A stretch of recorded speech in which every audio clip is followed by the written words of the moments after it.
தமிழ் வார இதழ்ல ஒரு நல்ல எழுத்தாளர் தமிழறிவி மணியன் அப்படிங்கிறவர் ஒரு ஆங்கில கவிதையை மொழிபெயர்த்து எழுதியிருந்தார்.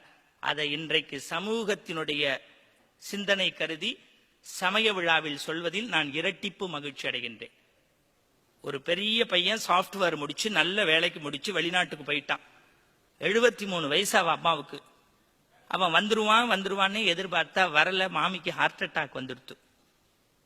ஒரு கையில நெஞ்ச பிடிச்சிட்டு இன்னொரு கையில பேனாவை எடுத்து அவ பையனுக்கு ஒரு லெட்டர் எழுதினான். மகனே, நீ பிறந்த அன்று வீட்டின் கொல்லைப்புறத்தில் ஒரு தென்னையை நட்டு வைத்தேன். நாங்கள் ஊற்றிய தண்ணீரில் தென்னை வளர்ந்தது. நாங்கள் சிந்திய கண்ணீரில் நீ வளர்ந்தாய்.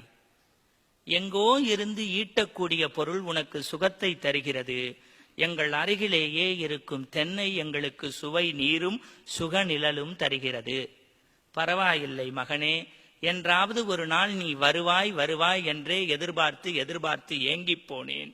இன்று எங்கள் உடல் முழுக்க ஈமொய்த்த செய்தி உன்னை வந்து சேர்ந்தது.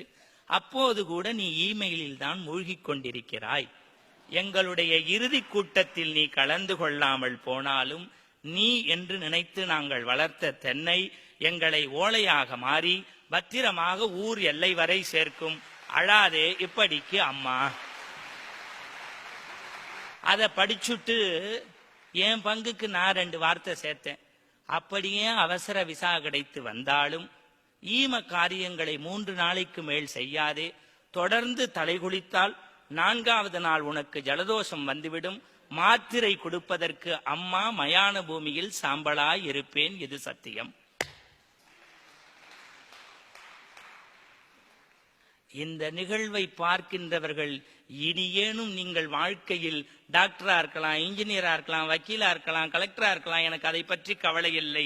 இந்த நிகழ்வை பார்த்த பிறகாவது தாயை தெய்வமாக மதித்தால் அந்த நிகழ்ச்சிக்கு கிடைத்த அங்கீகாரம் என்பதை நான் பெருமையோடும் கர்வத்தோடும் சொல்லிக் கொள்வேன். உலகத்திலே உள்ள அத்தனை வேத விற்பனர்களுக்கும் சொல்கின்றேன், அத்தனை ஞானிகளுக்கும் சொல்கின்றேன், அத்தனை இளைஞர்களுக்கும் தைரியமாக சொல்கின்றேன். நான் ஒருபோதும் மேடைகளில் ஏறிவிட்டால் அச்சப்படுவதில்லை. இருக்கின்ற போது நீங்கள் கவனிக்காமல் இருந்துவிட்டு இறந்த பிறகு அவர்களுக்கு தவசத்தை கோடி கோடியாக கொட்டி செய்வதில் ஒருபோதும் பயன் கிடையாது என்கின்ற செய்தியை இந்த பக்தி திருவிழாவில் தைரியமாக சொல்கின்றேன்.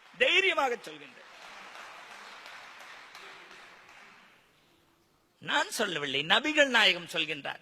என் தாயினுடைய திருவடிதான் எனக்கு சொர்க்கம் என்று சொல்கிறார்.